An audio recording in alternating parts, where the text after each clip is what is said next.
Prime Minister of the Kingdom of Cambodia, heads of state and heads of ASEAN member states, Secretary General of ASEAN, Dr. Surin Pitsuwan, Excellencies, ladies and gentlemen. It's a great honor and privilege for me to welcome you and your delegations to India. This is the first time that leaders from all the 10 ASEAN countries are with us here in Delhi. It is truly an historic moment for us and for our region. Excellencies, we are commemorating not only 20 years of dialogue, partnership, and 10 years of annual summits between India and ASEAN, we are also celebrating something more enduring and precious. India and Southeast Asia have centuries-old links. People, ideas, trade, art, and religions have long crisscrossed this region. A timeless thread of civilization runs through all our countries. While each one of us has a unique and rich heritage, there are abiding linkages of culture and custom, of art and religion, and of civilization, all of which create a sense of unity in the diversity and pluralism of our region. In addition, given that together we constitute a community of 1.8 billion people, representing 1/4 of humanity, with a combined GDP of 3.8 trillion US, it is only natural that India should attach the highest priority to its relationship with ASEAN. We see our partnership with ASEAN not merely as a reaffirmation of ties with neighboring countries or as an instrument of economic development, but also as an integral part of our vision of a stable, secure, and prosperous Asia and its surrounding Indian Ocean and Pacific regions. The breadth and intensity of India's engagement with Southeast Asia is unmatched by any of our other regional relationships. We have institutionalized annual summits. Many of our sectoral dialogues have been elevated into ministerial consultations, and nearly 25 mechanisms for dialogue and cooperation between us cover virtually every field of human endeavor. This engagement, Excellencies, has flourished particularly in the area of trade. India-ASEAN trade has grown over 10 times in the 10 years since we launched the annual summits. Following the implementation of our free trade area agreement in goods, trade grew by 41% in Indian fiscal year of 2011-12. Two-way flows in investments have also grown rapidly to reach $43 billion over the past decade. As ASEAN investments into India have multiplied, ASEAN countries too have emerged as major destinations for Indian companies. From energy resources to farm products, from materials to machinery, and from electronics to information technology, Indian and ASEAN companies are forging new partnerships of trade and investment. It gives me great pleasure, therefore, to see that our commemorative summit today coincides with the conclusion of negotiations for the free trade arrangement in services and investments. This represents a valuable milestone in our relationship.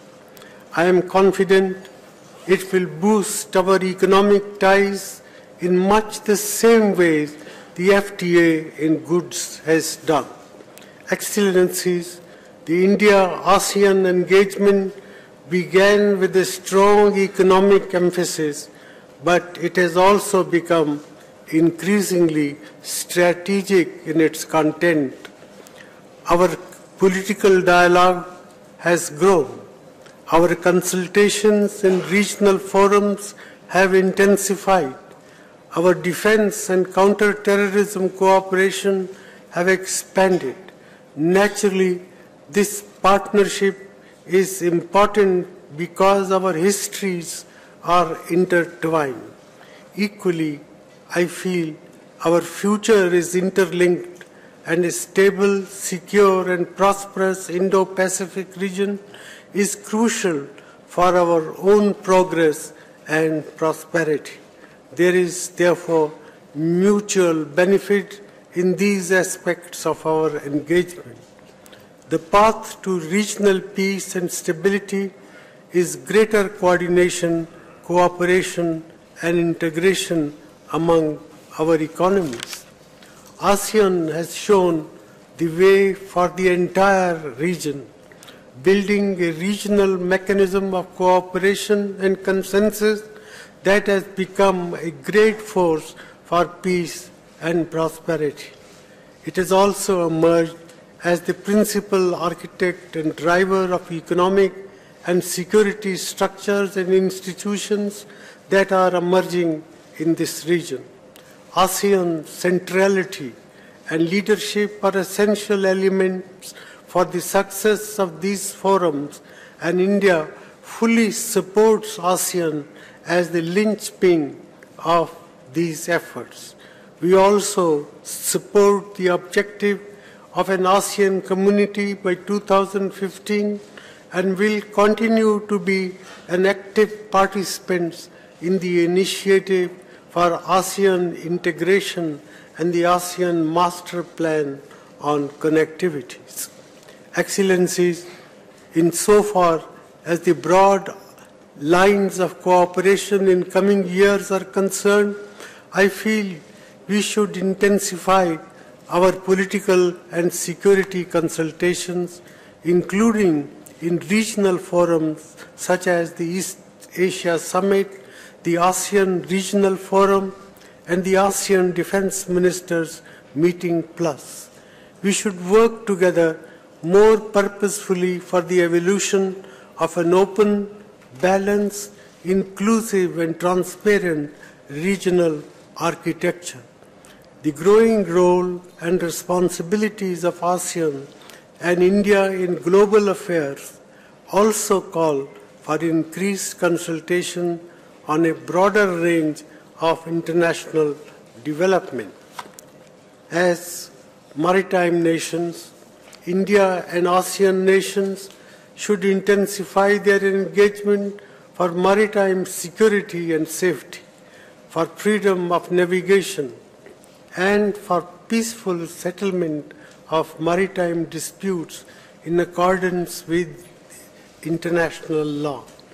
We should also foster regional cooperation to counter piracy and respond to natural disasters. Naturally, our ability to work together in regional and global contexts will be stronger if we are able to deepen our own engagement and cooperation. In this context, connectivity, physical, institutional, people-to-people, digital, and by sea and air, holds the key to closer partnership between India and ASEAN. Tomorrow's flagging down of India's ASEAN car rally will not only celebrate a remarkable journey by brave men and women, but also symbolize how connectivity can link people, stimulate trade, and generate prosperity across the region. We should therefore attach high priority to a quick implementation of the India-Myanmar-Thailand trilateral highway and its extension to Laos, PDR, and Cambodia. We should also launch the second track that would run from India through Myanmar, Laos, PDR, and Cambodia to Vietnam. Similarly, the Indian naval ship INS Sudarshani, which is on a 6-month expedition to 9 ASEAN countries, not only draws attention to our maritime links, but also to the economic potential of sea-based connectivity. These infrastructure projects demand enormous finances. We should think of innovative ways of financing and executing these projects, which also draw upon the expertise and resources of the private sector. Improved connectivity will lead to expanded commerce. I am optimistic that our trade will exceed $100 billion by 2015, and we should aim for the milestone of $200 billion 10 years from now. We should also build on commendable initiatives like the annual India-ASEAN Business Fair and Conclave and energize our business council. Linkages between small and medium enterprises, which are central to our economies, should be promoted and encouraged. Many of us around this table share common challenges of energy and food security, rapid urbanization, climate change, the empowerment of people through education and skill development. We should use the opportunities available to work together in addressing these challenges and opportunities. I would like to state that drawing on the experience of the India-ASEAN Plan of Action and the recommendations of the India-ASEAN Eminent Persons Group, we will expand our support for innovative mechanisms like the ASEAN-India Fund, the ASEAN-India Green Fund, and the ASEAN-India Science and Technology Fund to take our cooperation forward in diverse fields. Excellencies, ladies and gentlemen, this is a time of great flux and transition, with several unsettled questions and unresolved issues in our region. Our responsibility to work for peace has increased and become more urgent.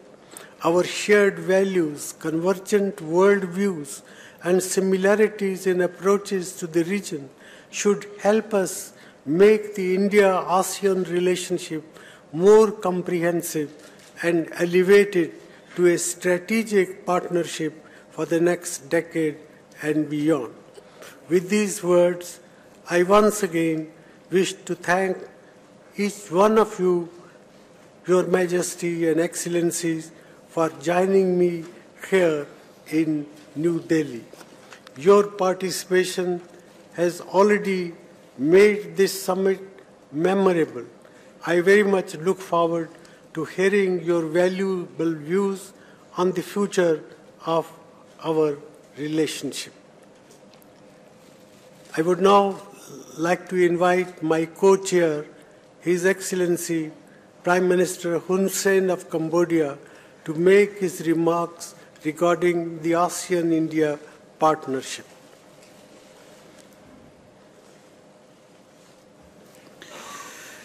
Prime Minister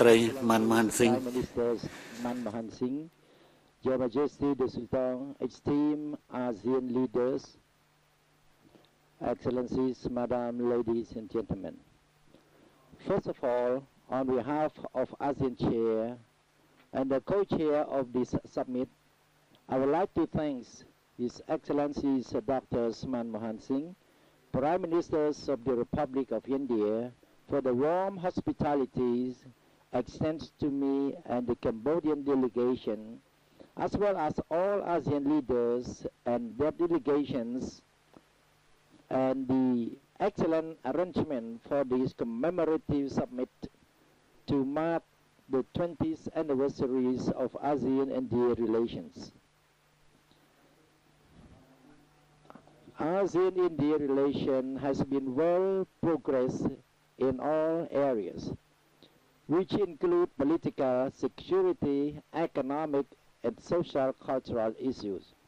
The rapid growth of this partnership has been clearly reflected through strengthening and expanding the ASEAN-India relationship from the sectoral dialogue in 1992 to a full dialogue partners in 1995, and then to a summit level in 2002 in the capital cities of Phnom Penh.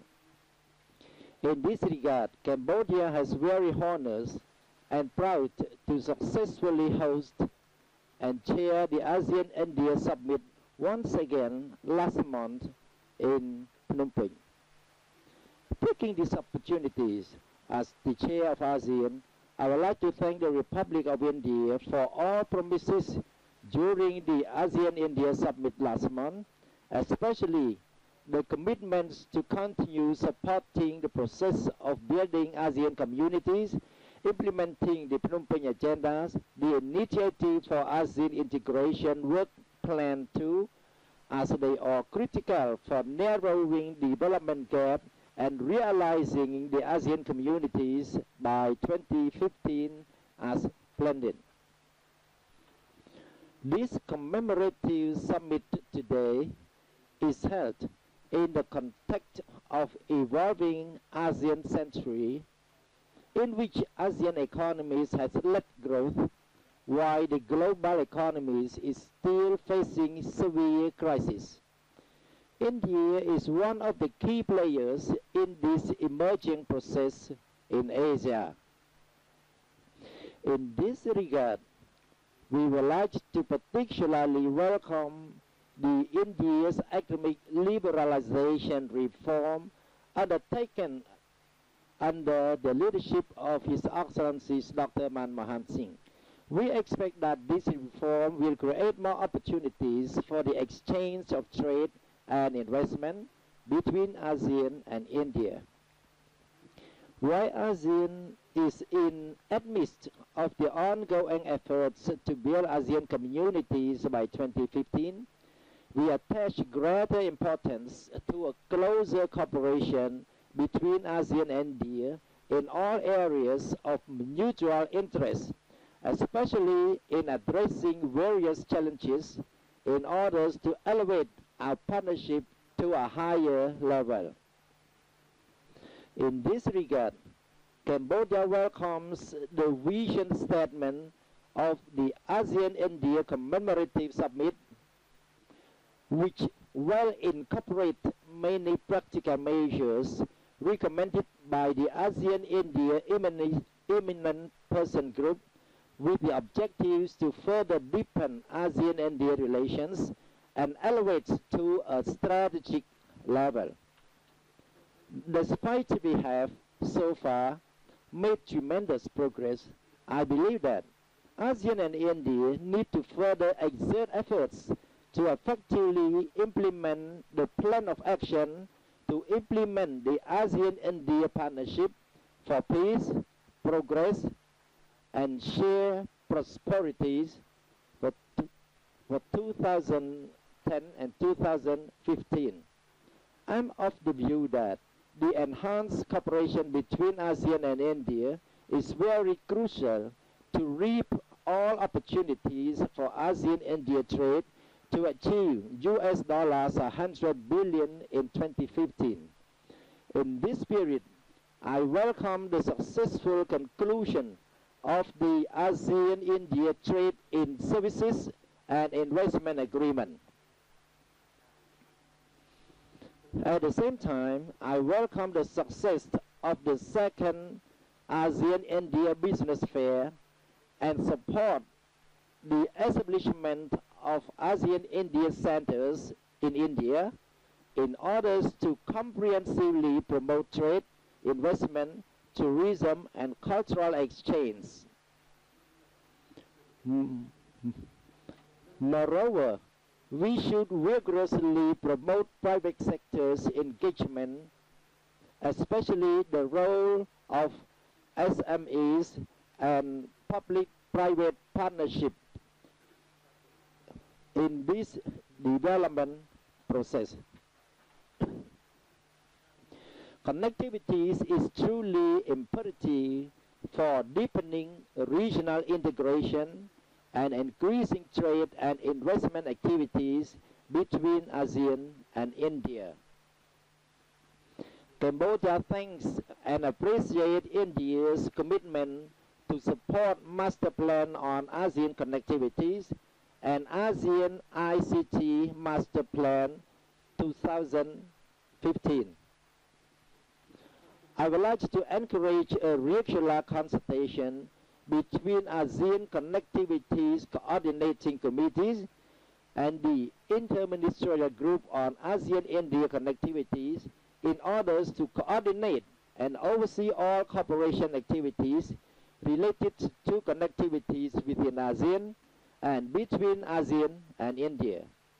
At this point, I remain calling for an early convening of the ASEAN-India Transport Ministers meeting to kick off discussion on the completion of the India-Myanmar-Thailand trilateral highway with the extensions to Lao PDR and Cambodia, and a new highway project connecting India, Myanmar, Lao PDR, Vietnam, Cambodia highway. Besides the cooperation in the above sectors, ASEAN and India still have strong potential to strengthen and expand cooperation in all those sectors, including the joint efforts in addressing the issues of climate change, food security, energy security, natural disasters, migration, non-traditional security, and counter-terrorism, as well as exchanges in social-cultural sectors and promotion of people-to-people interaction of the two regions. In this connection, the ASEAN-India Car Rally event is another meaningful and concrete example that reflects a long-term friendship and cooperation between the peoples of our two regions. Finally, I would like to emphasize that with India's support for ASEAN centralities, the consolidation of collective political will and resources, human, economic, cultural, and natural, would turn ASEAN and India into the region of peace, stabilities, prosperities, and competitiveness that will continue to lead in global growth. And thank you for your kind attention.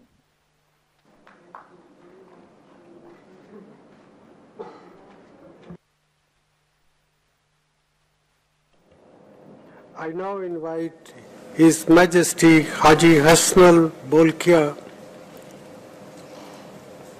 of the Sultan of Brunei Darussalam to share his vision for ASEAN-India relations with us.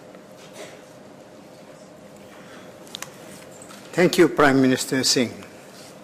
First of all, I thank you, Prime Minister, and your officials for hosting this meeting and for the warm welcome. It is a pleasure to be back in New Delhi, especially to celebrate the 20th anniversary of our dialogue relations. Countries in ASEAN and India share a long history that spans hundreds of years. We have many similarities between us, including some aspects of our culture, language, and even cuisine. These historical links have been the basis of the modern-day partnership between ASEAN and India. Looking to the future, I am confident that there is much more we can achieve together by further expanding our existing cooperation in political, security, economic, and socio-cultural areas. There is also much potential in our work on connectivity, which we have recently embarked on together. This will not only bring our people closer together, but also expand our trade and business networks. In this regard, your government's continued support and commitment to the ASEAN Connectivity Master Plan is very much appreciated. And I am pleased that many of this year's commemorative activities, such as the car rally, which we will witness tomorrow, and the recent expedition to our region by the Indian sailing ship Sudarshini, reflect our efforts in enhancing connectivity between us. Mr. Chairman, it is encouraging to note that this year we have surpassed our trade target of $70 billion, which demonstrates the growing strength of our trade relations between global economic uncertainties. Despite global economic uncertainties, I strongly believe that the finalization of the ASEAN-India FTA will further intensify trade particularly between our region and India, towards achieving a trade target of more than $100 billion. So I wish to thank you, Prime Minister Singh, for your efforts and personal commitment to strengthening our trade cooperation, to ensure that we fully realize a future of peace, progress, and shared prosperity between ASEAN and India. It is important to enhance our work on strategic issues, particularly on counterterrorism, combating transnational crime, and maritime security. We appreciate India's continued participation in the ASEAN Regional Forum, ARF, and the ASEAN Defense Ministers Meeting plus ADMM plus, as well as the expanded ASEAN Maritime Forum. Finally, Mr. Chairman, as country coordinator, I would like to assure you of Brunei's continuing commitment to our cooperation.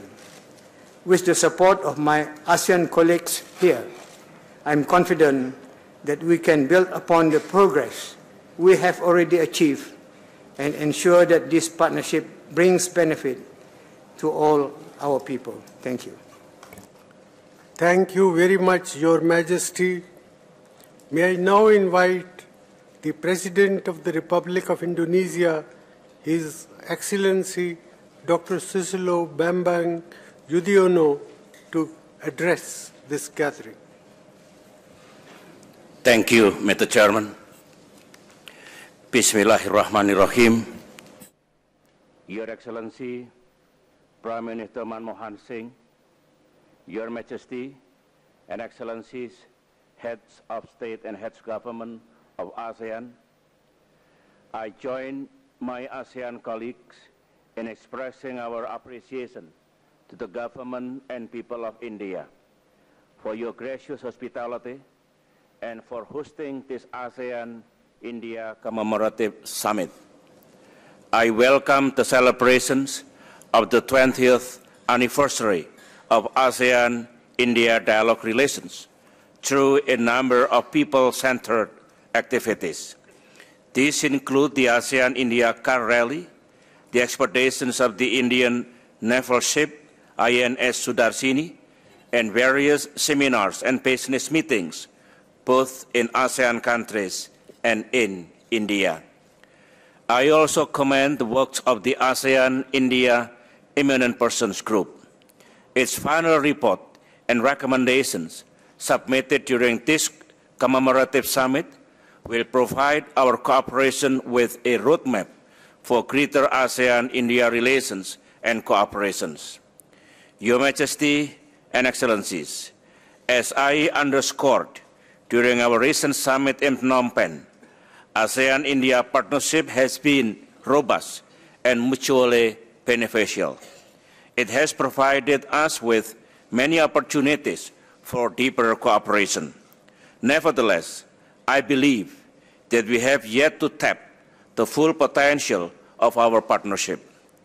As we mark the 20th anniversary of ASEAN-India relations, we have an opportunity to establish a new set of objectives that would further elevate our partnership. A new set of objectives that would synergize India's Look East policy and ASEAN community building efforts. To that end, we need to set priority areas of strategic cooperation as a benchmark for the next 20 years. Hence, I wish to highlight the following pertinent points. First, we must set a new trade target. India will remain one of ASEAN's most important trading partners. The growing trade volume between ASEAN and India has surpassed the 2012 target. Seeing this rapid growth, I am convinced that the 100 billion trade target for 2015, as outlined in the vision statement, is achievable. In fact, in my opinion, we should also envision a higher and more ambitious trade target for the next 20 years. I believe we can advance this through increased investment cooperation. For this purpose, I encourage ASEAN and India to adopt policies aimed at lowering trade barriers and to provide more incentives for our business communities. I also wish to reiterate the importance of the conclusions of an ASEAN-India agreement on services and investment, which has been concluded. I have high hopes on this agreement for our future cooperation because, once it is implemented, it will drive a two-way investment flow between ASEAN and India. It will open up greater potential for cooperation in areas such as technology, ICT, and infrastructures, as well as in food security and energy security. Second, we need to initiate and promote ASEAN-India cooperation in food and energy security. With a combined population of 1.8 billion, ASEAN and India must address both the strategic issues of food security and energy security. In the case of energy security, it is estimated that the world energy needs will rise by 50% in 2030. And our region plus China is predicted to require more energy. Some of our countries will become more dependent on oil to fulfill its energy needs. It is therefore important that we cooperate in developing new and renewable energy sources.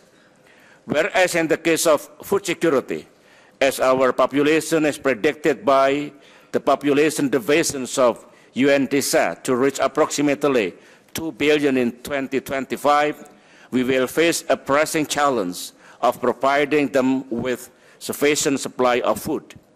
This is surely not an easy task. We must address the issue of more food productions, more productivity in land use, and affordability of food prices. Hence, I recommend that we task our relevant ministers and officials to initiate concrete efforts to address the issues of food and energy security. More joint research in the agriculture sector and cooperation among centers of energy research in ASEAN and India should therefore be encouraged. Third, people-to-people connectivity must be enhanced. Travel of business people and academicians, as well as journalists between ASEAN and India, should be fostered to take advantage of the richness of our 1.8 billion human resources potential.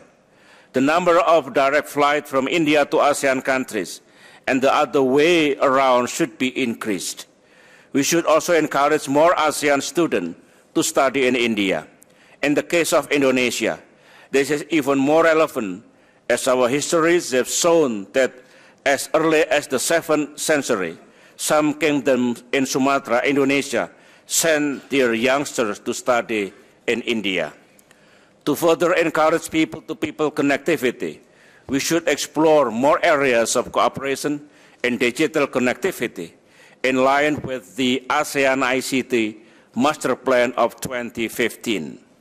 Fourth, we need to promote further ASEAN-India maritime cooperation. The geopolitical and geoeconomic map of the world keeps evolving. While the center of the global economy is shifting eastward, the Indian and the Pacific Ocean have been and will become even more important in providing the vital sea route for trade and commerce. In these oceans lie the principles of oil shipping lanes, as well as the main navigational choke points for the world's commerce. Today, much of the 90% of intercontinental trade and also the 2/3 of all petroleum supplies travel through these shipping lanes. 70% of the entire world traffic in petroleum products passes through the Indian Ocean from the Middle East to East Asia. Moreover, the Indian Ocean accounts for one half of the world's container traffic. Likewise, the Strait of Malacca is also one of the busiest sea lanes for merchant fleet.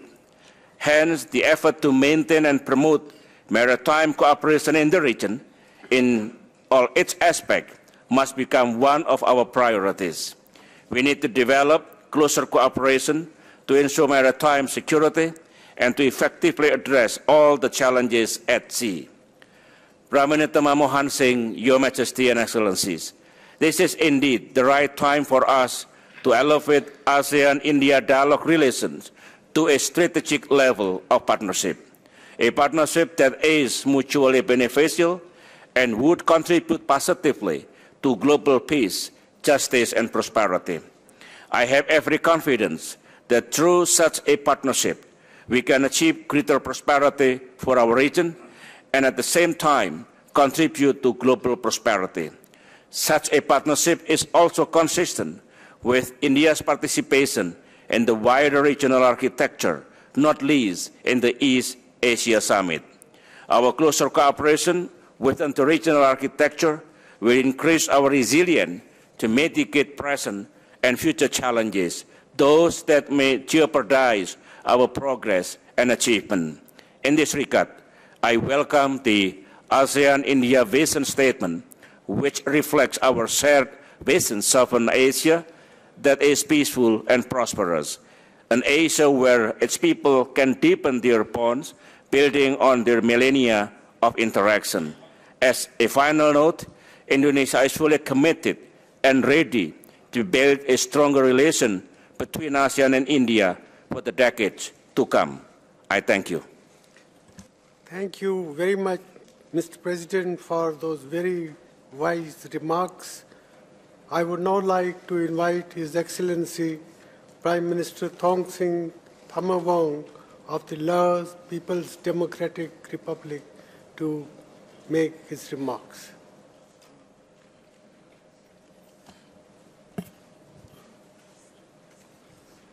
ท่านประธานสมเด็จบรรดาท่านผู้นำอาเซียนข้าพเจ้ามีความ It is my great honor and pleasure to attend this ASEAN-India Commemorative Summit, which is now being convened to mark the 20th anniversary of the ASEAN-India dialogue relations. I do concur with other ASEAN leaders in assessing that throughout the past 2 decades, remarkable achievements have been made in various areas, which we have also highlighted at the recent ASEAN-India Summit held in Phnom Penh, the capital of the Kingdom of Cambodia.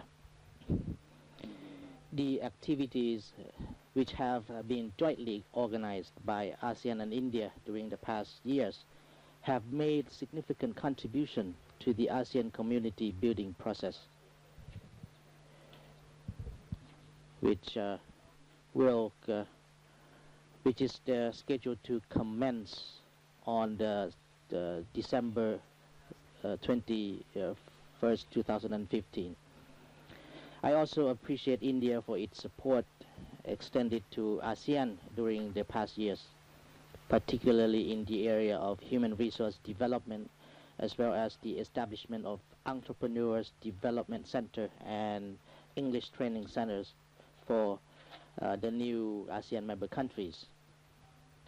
I would also like to join Your Excellency and other ASEAN colleagues in commending our officials for concluding the negotiation on ASEAN-India trade in services and investment agreements, which will lead to the establishment of the ASEAN-India Free Trade Area.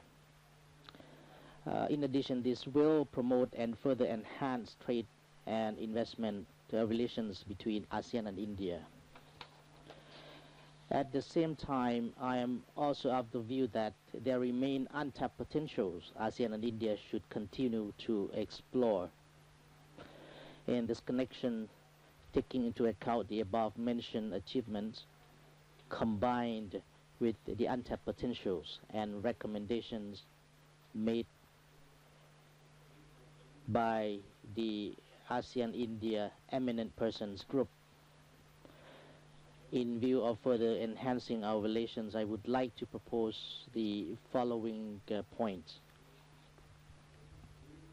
First, we should strengthen our cooperation in connectivity, particularly in infrastructure development, such as India, Myanmar, Laos, Vietnam, Cambodia road connection, as well as India, Myanmar, Thailand highway connecting Laos and Cambodia.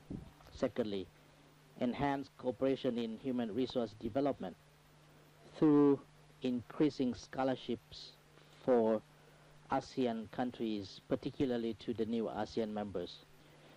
Third, strengthen cooperation in agriculture and plantation, including development of irrigation scheme, as India possesses great strength in this green revolution in view of ensuring food security for our people.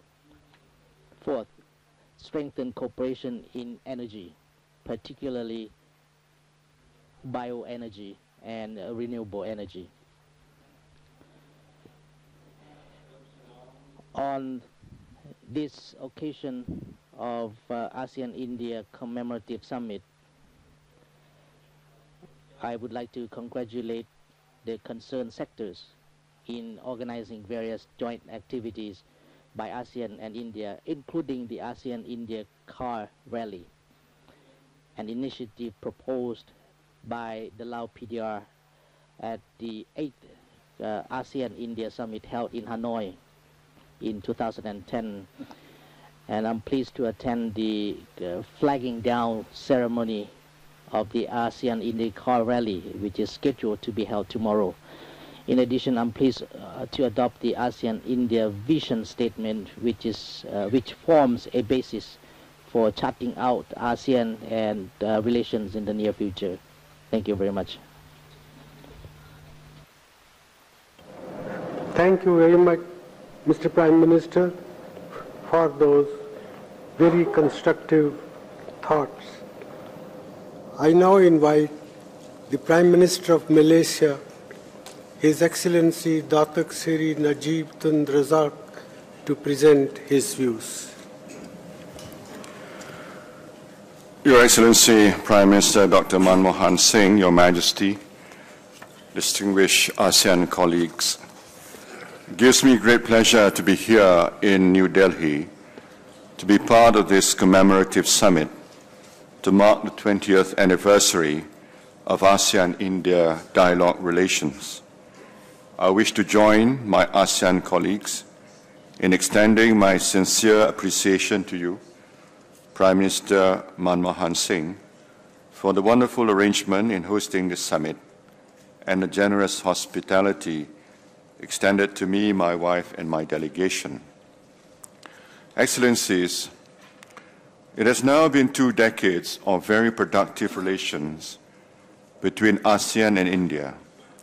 This is a significant moment for us as we further concretize our partnership with the adoption of the Vision Statement, a document that will serve to guide our cooperation in the coming years. The essence of the Vision Statement is the broadening and deepening of our relations to the level of a strategic partnership. Since the early days of our history, there has always been some form of interaction and partnership between India and Southeast Asia, especially in trade. The intimacy of our relations, which span over millennia, is evident by the religious, cultural, and linguistic colorings of the numerous people living in various parts of Southeast Asia, especially in Malaysia, which has the largest number in ASEAN of its citizens of Indian origin. Given our rich and intertwined history, it is imperative that we leverage on our historical linkages and develop a deep strategic partnership that is forward-looking, comprehensive, and mutually beneficial. Excellencies, ASEAN and India have enjoyed peaceful relations for many, many years. There is a convergence between ASEAN and India on non-traditional security challenges, notably in areas of combating terrorism, climate change, and natural disaster relief. While we have successfully facilitated cooperation in these areas, there remains great potential for future collaboration in other fields. Cooperation in agriculture and energy sectors to meet the challenges of food security and energy security are to name a few. ASEAN and India need to push towards greater economic activity. The opportunities are tremendous. We must do more to promote trade in goods and services, as well as investments.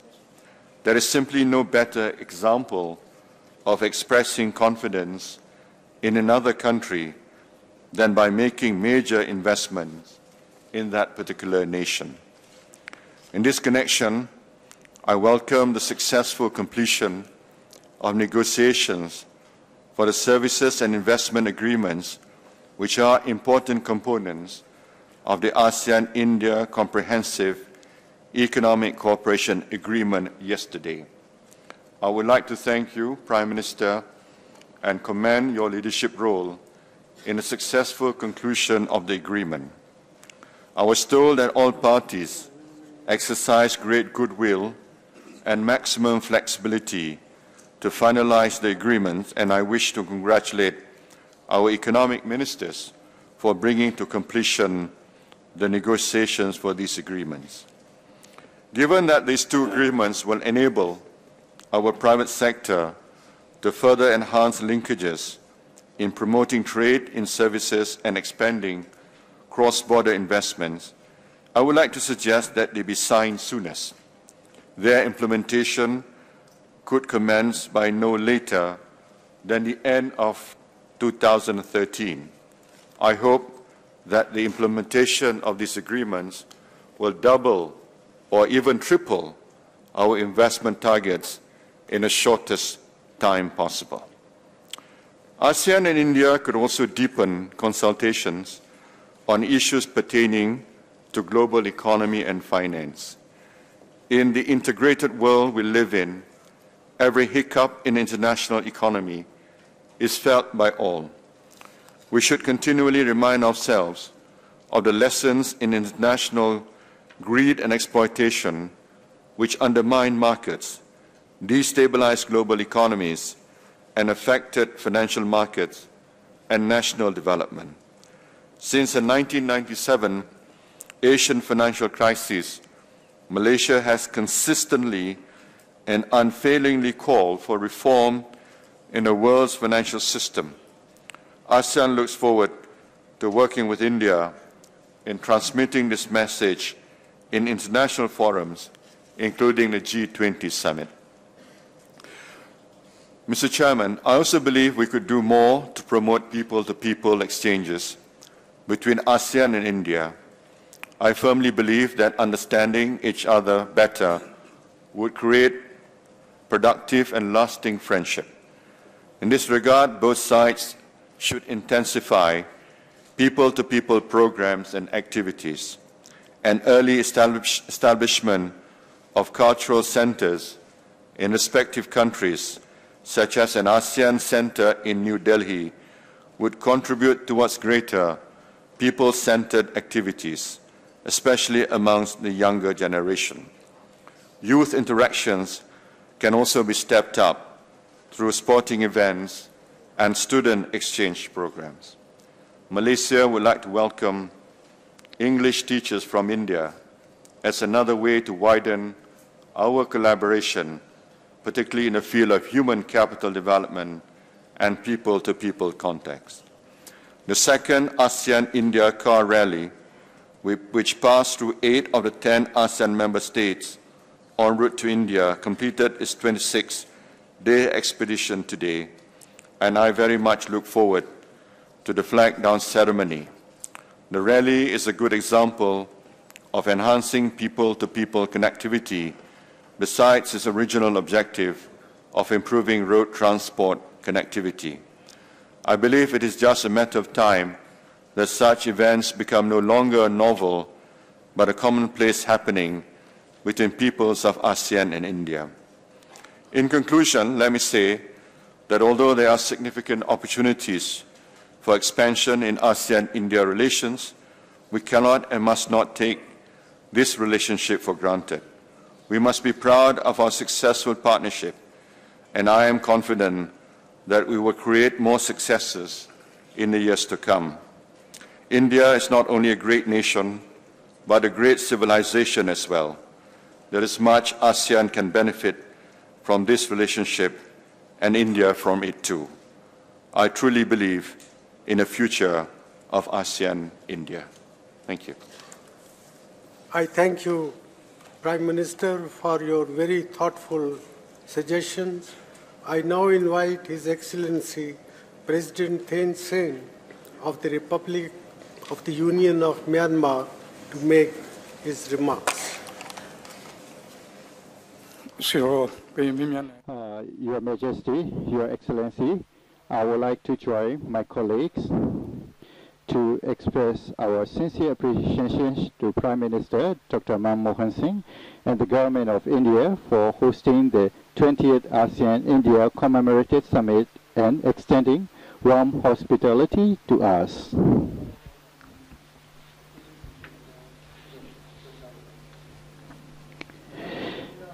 As we commemorate the 20th anniversary of the ASEAN-India relations, we are very satisfied with the developments in multi-sectoral cooperation realized in 20 years. The fruits that are bearing today are the results of our joint efforts. In marking the historic moment, we will be adopting another milestone document to further consolidate our future relations. India is an important dialogue partner of ASEAN, and the role of India in maintaining peace and stability in the region is crucial. We also appreciate India's support in our efforts in building ASEAN community in 2015. Moreover, in fulfilling our common desire, this commemorative summit will elevate the ASEAN-India Partnership to a strategic level. As we are striving to foster closer cooperation in various fields, we welcome the report of the ASEAN-India Eminent Persons Group and their recommendation to build closer partnership for peace, progress, and share prosperity. We highly appreciate India's accession to the Treaty of Amity and Cooperation, TAC, in Southeast Asia in 2003 and its active role in the ASEAN-led regional processes and its support for ASEAN's centrality in the evolving regional architecture. In this way, ASEAN and India are closely engaged in political and security issues. Being a neighbor of India, Myanmar attaches great importance and security cooperation between ASEAN and India. While we are working closely in political and security areas, we are also striving to increase trade relations between ASEAN and India.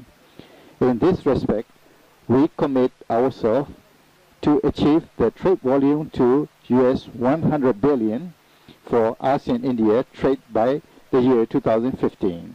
We are encouraged to learn the developments in the ASEAN-India trade negotiations. Furthermore, we will continue to promote private sector engagement and to encourage collaboration in the small and medium enterprises. We highly appreciate India's support to ASEAN community building. We will continue to cooperate with India for the full realization of ASEAN-India Plan of Action to implement the ASEAN-India Partnership for Peace, Progress and Shared Prosperity. We appreciate India for assistance to the ASEAN integration in enhancing capacity building, strengthening human resource development in the CLMB countries. We are delighted to note the success of ASEAN-India Car Rally 2012. The route in Lima was the longest in the event, and the marker events were organized with the aims to promote bilateral trade, investment, tourism, and people-to-people contact. The car rally shows the importance of connectivity between ASEAN and India. In this connection, we appreciate the commitment of India to become partner in the ASEAN-India connectivity projects. Being a friendly neighbor of India and a member state of ASEAN, Myanmar highly values the traditional ties and friendship between ASEAN and India. Taking this opportunity of participating in this historic event, we would like to express our renewed commitment and dedication to work closely with other ASEAN nations to further strengthen ASEAN-India relations. I thank you all.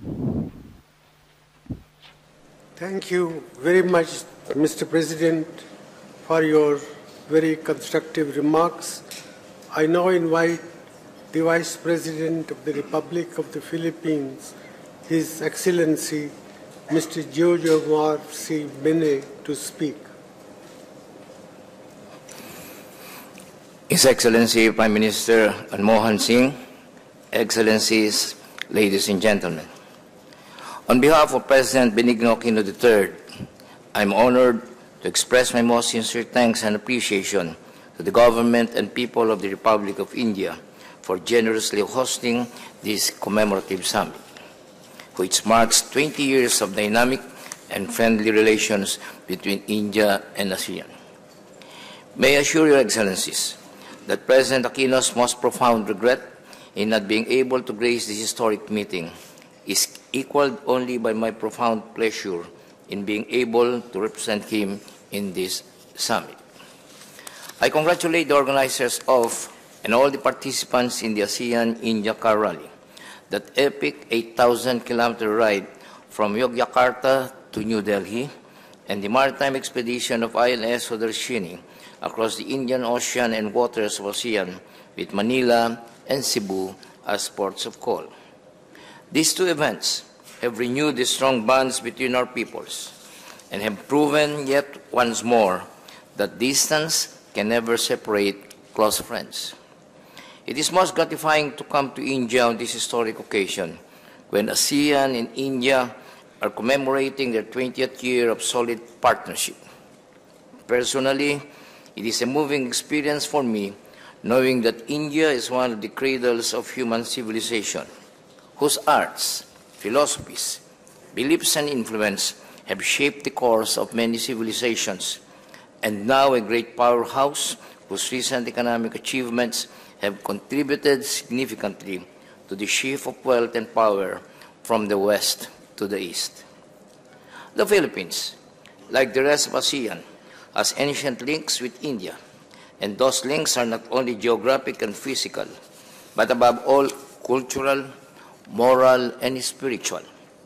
They have stood the test of time and herald a bright and rich future.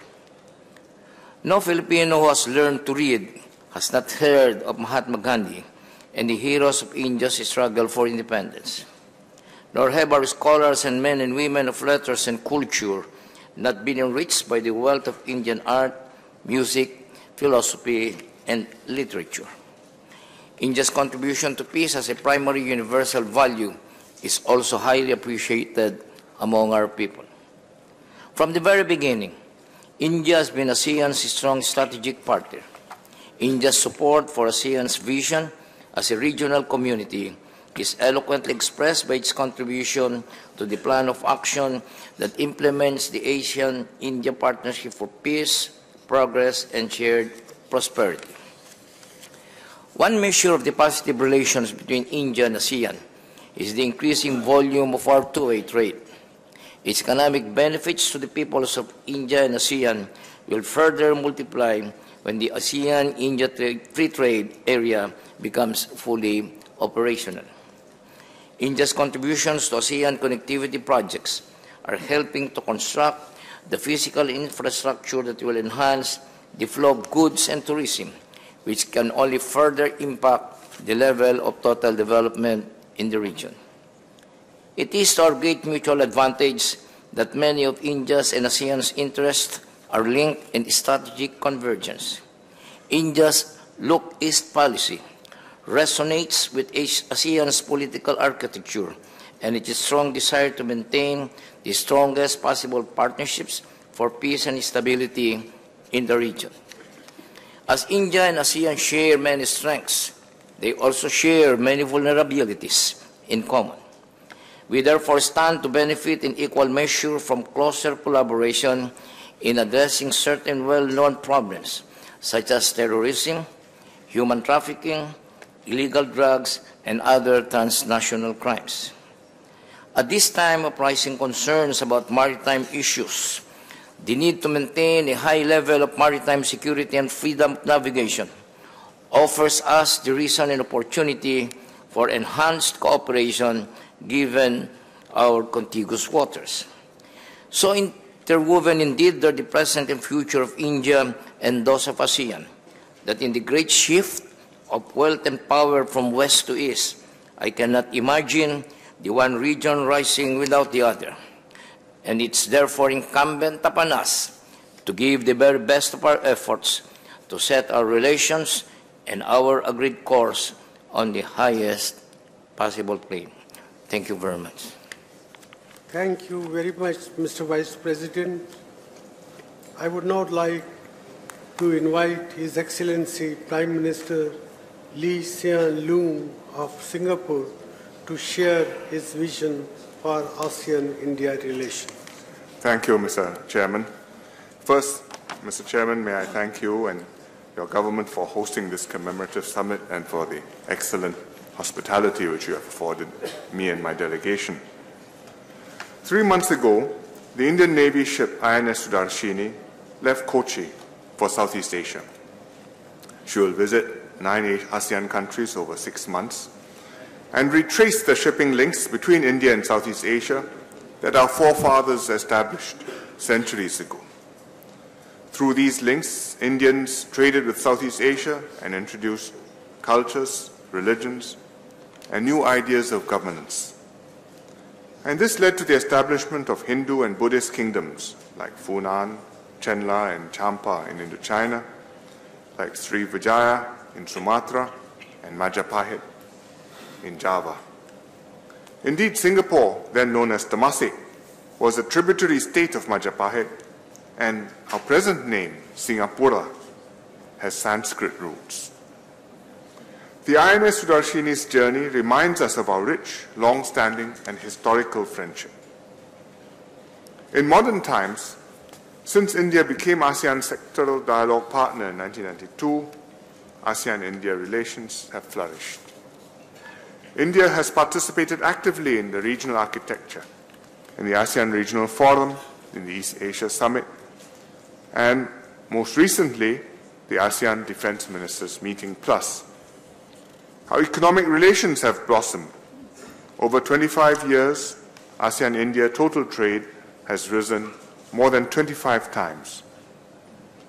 From 1993 to 2011, over less than 20 years. And India has contributed to ASEAN's development. For example, the ASEAN-India Fund supports joint projects in areas like human resource development and agriculture. Under the East Asia Summit, we work together in the Nalanda University project, which is progressing well and which will revive Nalanda University's glorious history and attest to the close cooperation between India, ASEAN, and the other partners.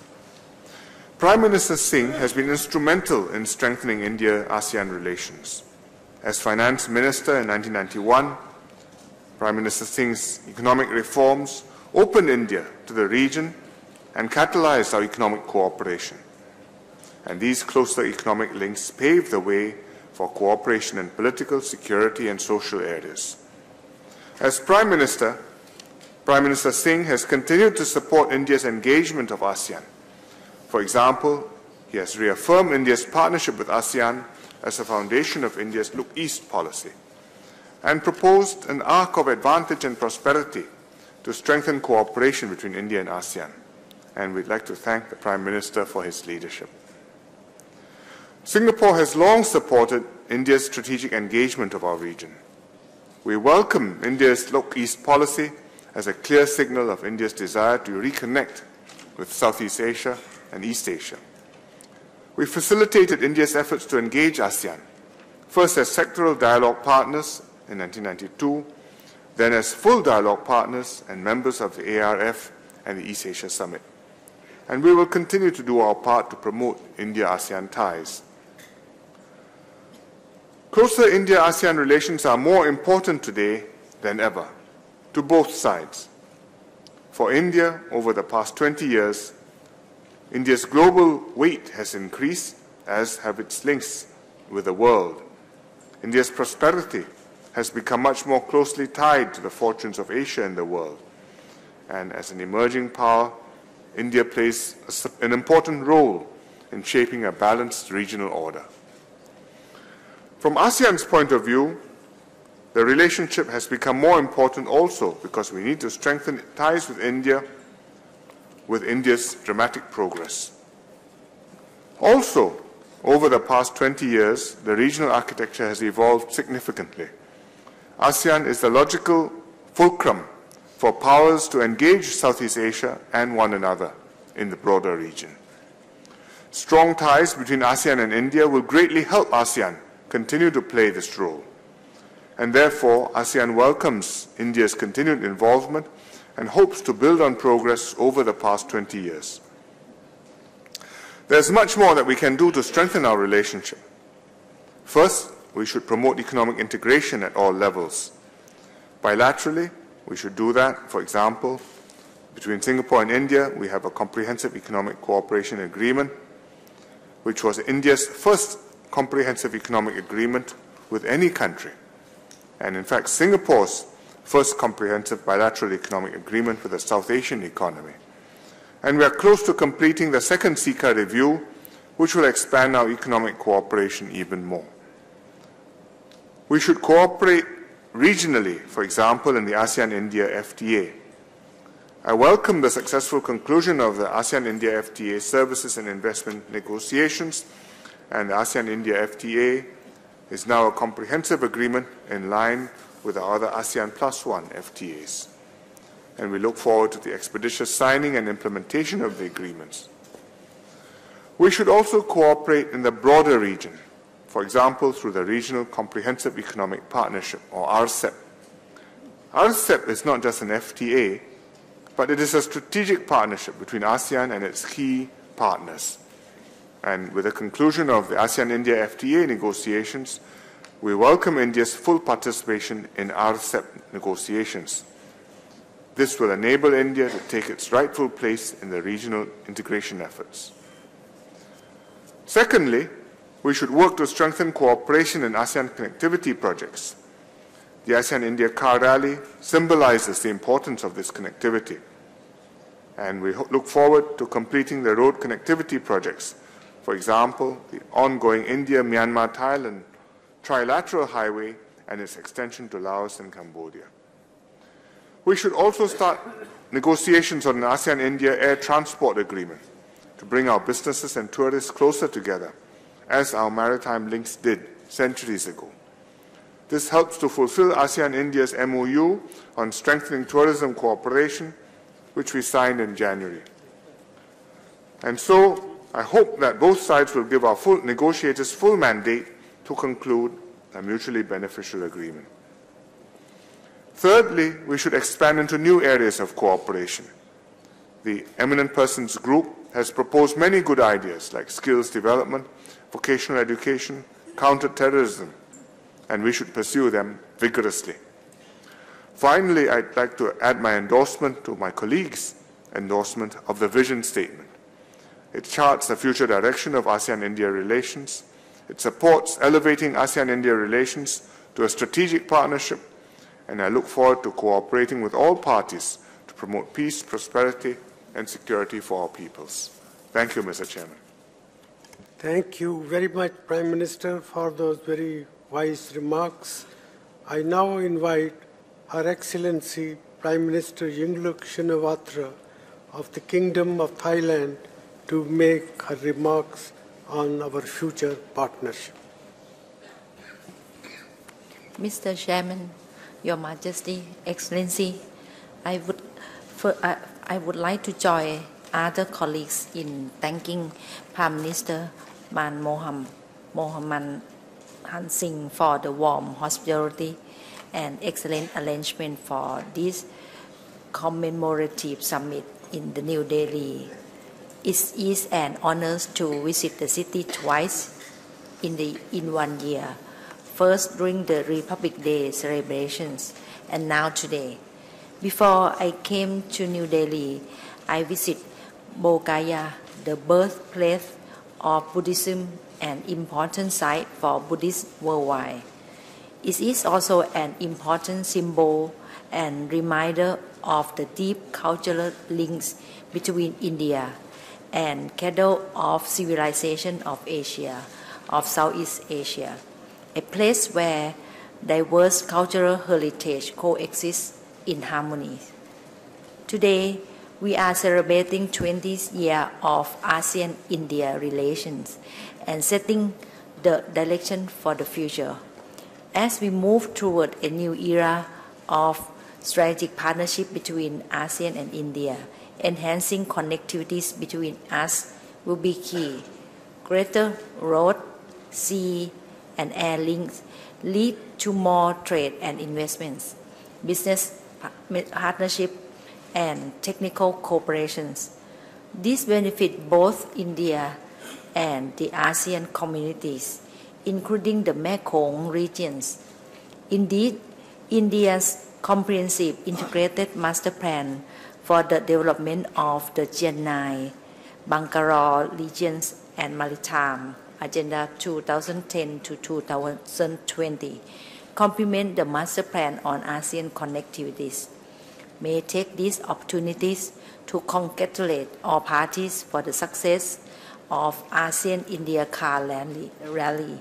It has highlighted the importance of connectivities to the public. This was certainly achieved in Thailand, with the car rally passing through 22 provinces and 2,000 kilometers. I look forward to the flag down ceremony tomorrow.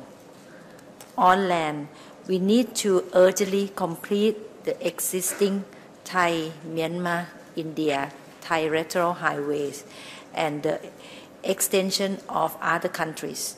as well as the development of economic corridors connecting South Asia and the Mekong regions. By sea, Thailand is interested in the development of the Mekong-India economic corridor through the Chennai, Twai, Lam Chabang maritime link. This economic corridor would facilitate transportation of automobile parts, computer and electronic parts, rubbers and other material to support relevant industry in India and the ASEAN community. But connectivity is not only infrastructure links, but also people-to-people links and connectivities of ideas. Through India's Look East policy and ASEAN Look West policy, we need to achieve a greater convergence of ideas and interests. We need to work together to fight terrorism, promoting maritime securities, disaster management, energy, food securities, and sustainable development goals. We also need to promote greater mutual understanding between our people through exchange at all levels. In particular, our students, youth, and academia. With enhanced connectivities, ASEAN and India can build a comprehensive economic partnership that rely on each other's strength. This partnership will enable both India and ASEAN to focus on region-led growth, in particular during times of uncertainty in the development economics. We therefore welcome the conclusion of the ASEAN-India Trade in the Services and Investment Agreement. This outcome will bring greater benefit for our people. It will also make possible the trade target set in our vision statement of $100 billion by 2015. More importantly, this landmark success will further forth deeper economic integration between the two regions.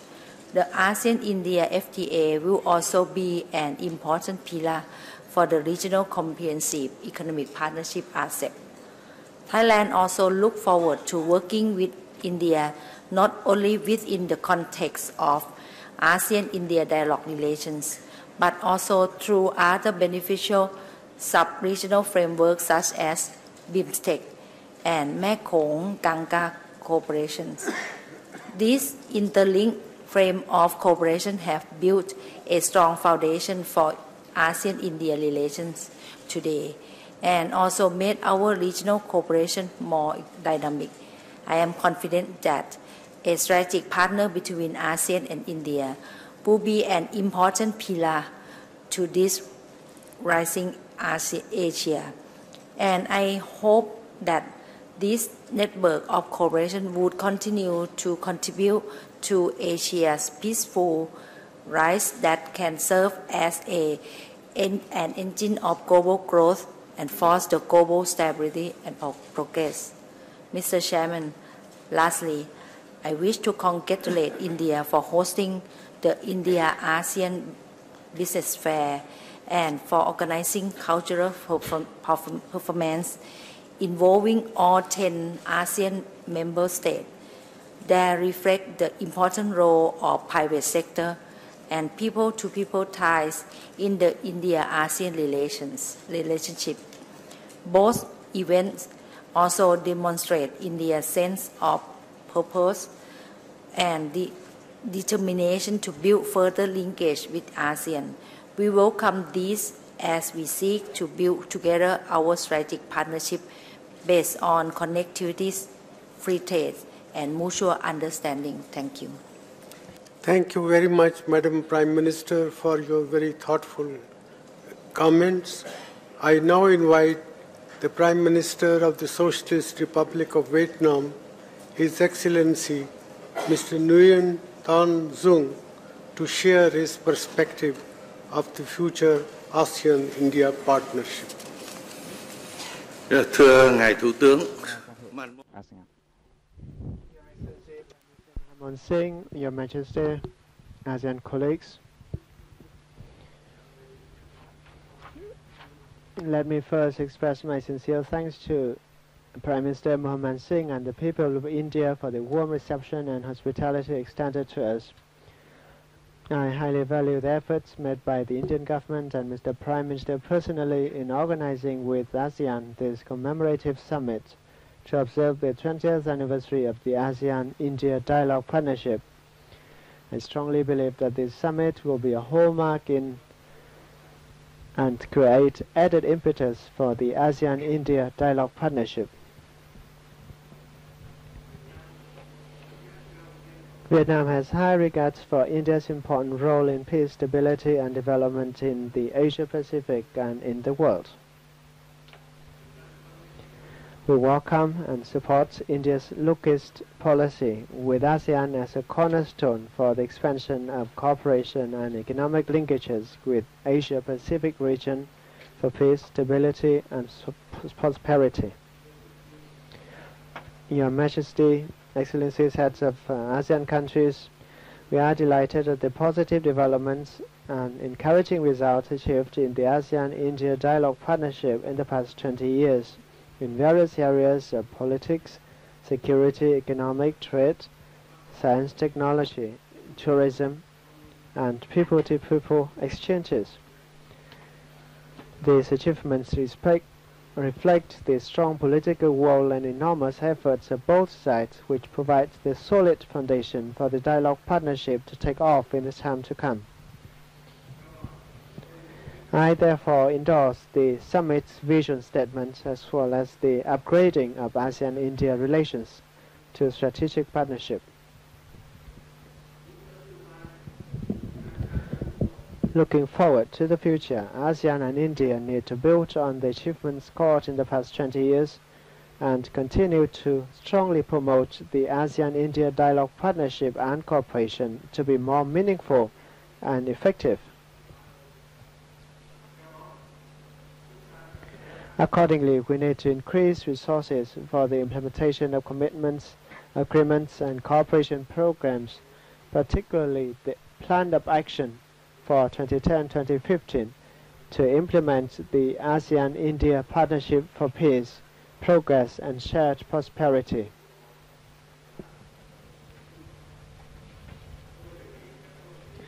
I would like to suggest that officials from the two sides work together to consider implementing the AIEPG's recommendations and the vision statement of this summit. I welcome the efforts and results reached in the implementation of the Agreement on Trade in Goods in the framework of the ASEAN-India Free Trade Area. Trade turnover between the two sides reached nearly $75 billion in 2011, far exceeding the target of $70 billion set for 2012, making India the sixth largest trading partner of ASEAN. However, the potential for cooperation remains enormous, and we should double our efforts in this regard. Therefore, I welcome the recent successful conclusions of the negotiation on the ASEAN-India Trade in Services and Investment Agreements, and move towards the establishment of a comprehensive ASEAN-India FTA, as well as facilitating the negotiations for a regional comprehensive economic partnership RCEP by ASEAN, India, and other partners. We highly value the meaningful support and assistance of India to the process of ASEAN community building and the strengthening of regional connectivity and linkages. In this connection, I propose that India continue to support the implementation of the Initiative for ASEAN Integration and the Master Plan on ASEAN Connectivity, as well as participating in the infrastructure development projects, particularly the Mekong sub-region development projects. The two sides should enhance cooperation in the areas of great potential and advantages such as education, human resources development, science and technology, information technology, small and medium-sized enterprises development and links, sustainable management and use of water resources. In the meantime, we also need to strengthen people-to-people exchanges and cooperation in tourism, road, air, and maritime transport links that are conducive to the enhancement of economic and trade ties between Southeast Asia and South Asia. In view of the traditional and non-traditional security challenges facing the region, I propose that ASEAN and India give priority to promoting political and security cooperation via regional frameworks and mechanisms. I look forward to India's continued close cooperation with ASEAN and support ASEAN's centrality, as well as actively engaging with constructive contributions in the existing regional mechanisms, such as the East Asia Summit, ASEAN Regional Forum, ASEAN Defense Ministers Meeting Plus, Expanded Maritime Forum. We should establish norms for and deal with regional security challenges, including maritime security and safety, freedom of navigation, terrorism, transnational crimes, piracy, climate change, and energy security for peace, progress, and prosperity in the region. I also hope that India support ASEAN and China in their full implementation of the Declaration on the conduct of parties in the South China Sea and the ASEAN 6-point principles on the South China Sea in order to settle disputes via peaceful means on the basis of international law, particularly the 1982 UN Convention on the Law of the Sea.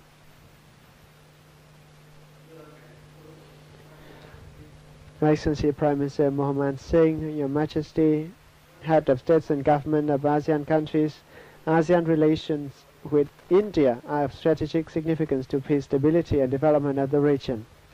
The prospect of ASEAN-India strategic partnership is bright. I believe that with both sides' resolve and great efforts, ASEAN-India strategic partnership will thrive and be more meaningful in the years ahead. Vietnam is prepared to play a positive role in this process. Thank you. Thank you very much, Prime Minister, for those very constructive remarks. Your Majesties, Excellencies, ladies and gentlemen, the Secretary General of ASEAN, Dr. Surin Pitsuwan, has served with great distinction over the last 5 years. His efforts have been an important part of the work of ASEAN and its engagement with its partner nation.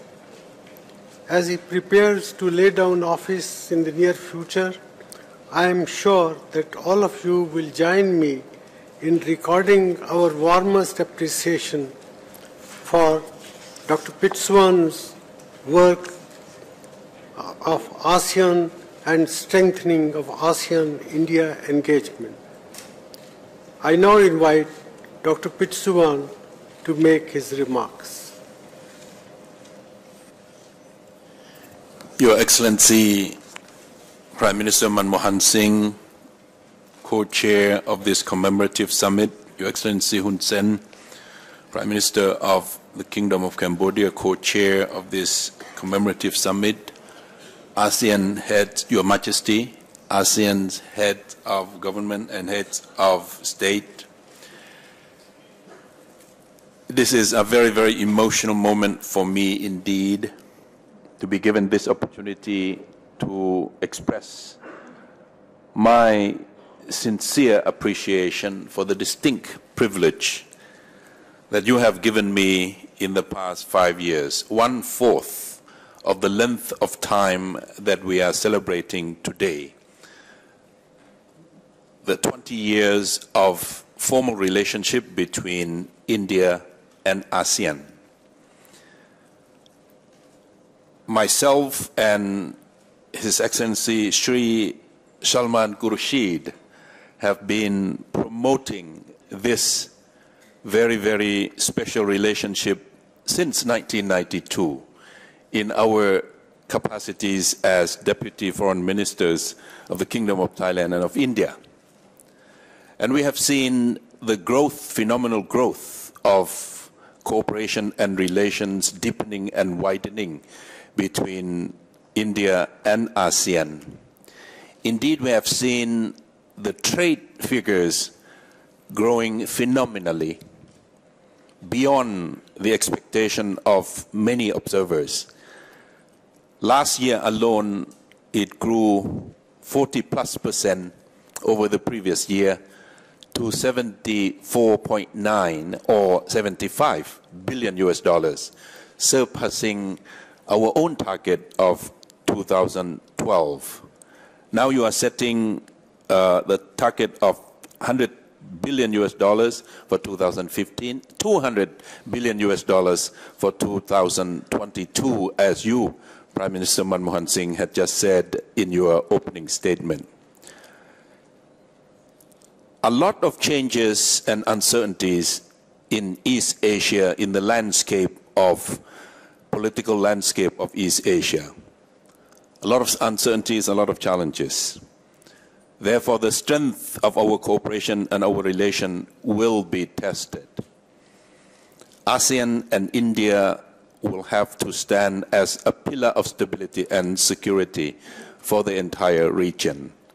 And I have no doubt that that relationship, which we have nurtured for the past 20 years, will be able to sustain any uncertainty, any instability that could come with many changes in the region that we are witnessing.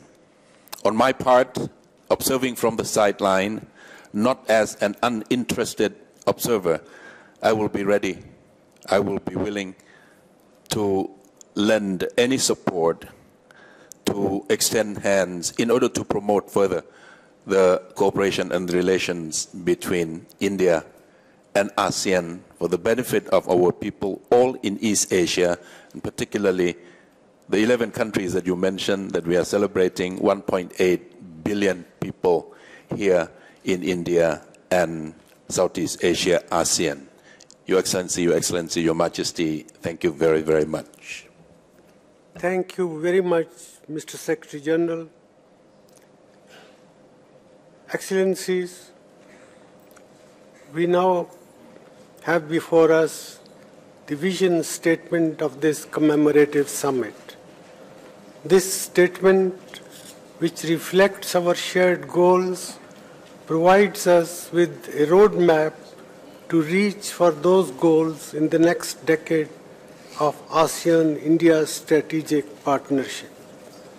We look forward to the formulation of specific initiatives to achieve the objectives of this statement. If there are no objections, I would now like to propose the adoption of the vision statement of the ASEAN-India Commemorative Summit 2012.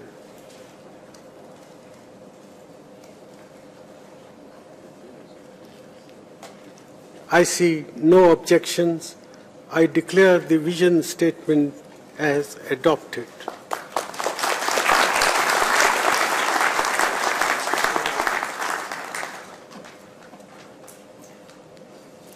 I would now like to invite my co-chair, Prime Minister Hun Sen, for his concluding remarks on behalf of ASEAN.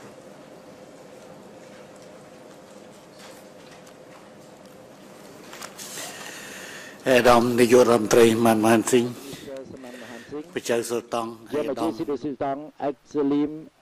esteemed ASEAN leaders, Excellencies, Madam, ladies and gentlemen. Once again, as the co-chairs of this important historical summit and the chair of ASEAN, I am very pleased and proud that 2012 marks the 20th anniversary of ASEAN-India dialogue relation and the 10th anniversary of ASEAN-India Summit. This event is truly reflecting rapid progress and close relationship between ASEAN and India.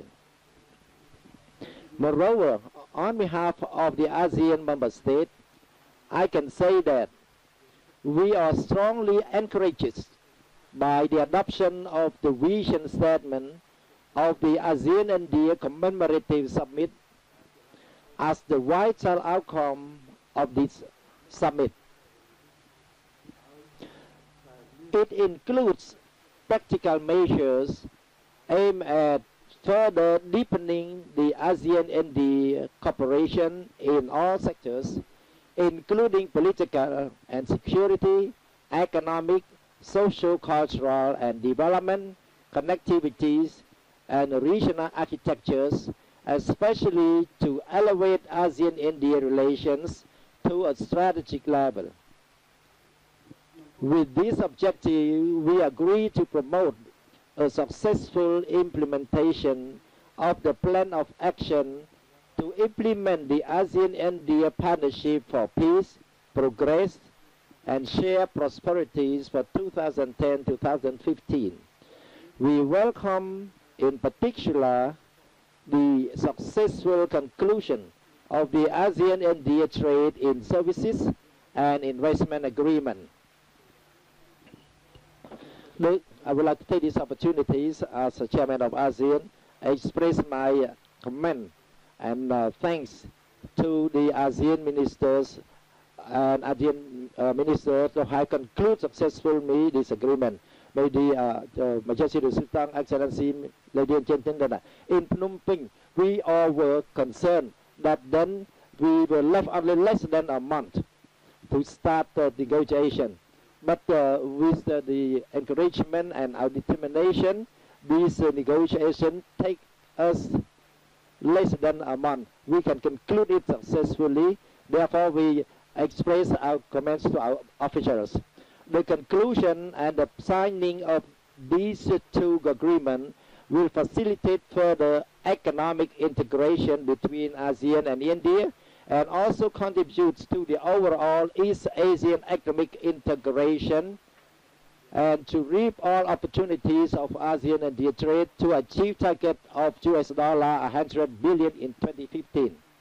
Taking these opportunities as the ASEAN chair, I would like to thank the Republic of India once again for supporting the ASEAN centralities in the regional architectures and all promises made during the ASEAN-India Summit in Phnom Penh last month, especially the commitments to continue today, and His Excellency raised the support and expressed on the throughout this implement, especially his commitment to continue supporting the process of building ASEAN community, implementing the Phnom Penh agenda, the initiative for ASEAN integration work plan 2, as they are critical for narrowing the development gap and realizing the ASEAN communities by 2015 as planned. Finally, I would like to wish Excellencies Prime Minister Man Mohan Singh, Your Majesty the Sultan, Excellencies, Madam, ladies and gentlemen, good health and success in all endeavors. Thank you for your kind attention. Thank you very much, Prime Minister. Your Majesty, Excellencies, ladies and gentlemen, I take this opportunity to sincerely thank each one of you for sharing your vision and views on India-ASEAN partnership. Your thoughts accurately capture the themes of peace, progress, and shared prosperity, which form the guiding principles of our partnerships. Our discussion today has demonstrated the unique strength of this partnership. I am heartened by the consensus in this room on the importance of this relationship to each one of us. We are united in our desire to improve connectivity, enhance commerce and trade, promote cooperation among our institutions, and deepen links between our people. we realize the strategic importance of this relationship in the regional and global context. The vision statement lays out a comprehensive roadmap for political, security, economic, socio-cultural, and development cooperation. It imposes on us the responsibility to work diligently and innovatively to fulfill the heightened expectations from this relationship. Excellencies, the vitality and durability of our partnership will depend not only on what the governments do with each other, but also on how we facilitate greater interaction between our people, our students, our scientists, our academics, our intellectuals, media, entrepreneurs, agriculturists, and artists. That is why this commemorative summit is particularly special. We have with us not just leaders and diplomats from the 10 ASEAN countries, but also students, experts, farmers, and artists. On this occasion, I would like to record my sincere appreciation for the excellent recommendations made by the ASEAN-India Eminent Persons Group, many of which we have endorsed today in our vision statement. We will explore others as we continue on our journey. I'm very happy that we have decided today to elevate our relationship to a strategic partnership. This, Excellencies, is an historic step, and together with the conclusion of the negotiations on FTA in services and investment, defines a qualitatively new paradigm for our partnership. It is a natural progression of the journey we embarked on together in 1992, and it will serve our relationship well in the next decade and beyond. Excellencies, I thank you once again for accepting my invitation to this special summit. I must at this moment also recall with appreciation the support that India has enjoyed from all members of ASEAN at all times.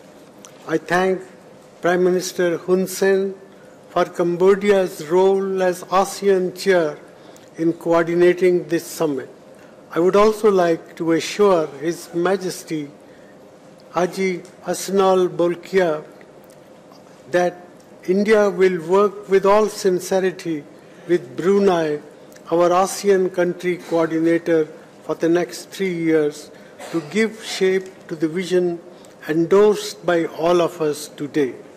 We will also work to make the 11th ASEAN-India Summit in Brunei Darussalam and related events a success. Excellencies, I look forward to interacting with you in the series of celebrations over today and tomorrow to mark this important milestone in the relations between India and ASEAN. And I thank you very much once again for your participation in making this commemorative summit a great success.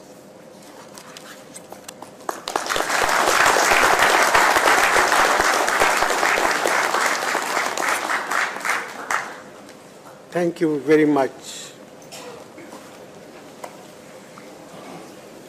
So,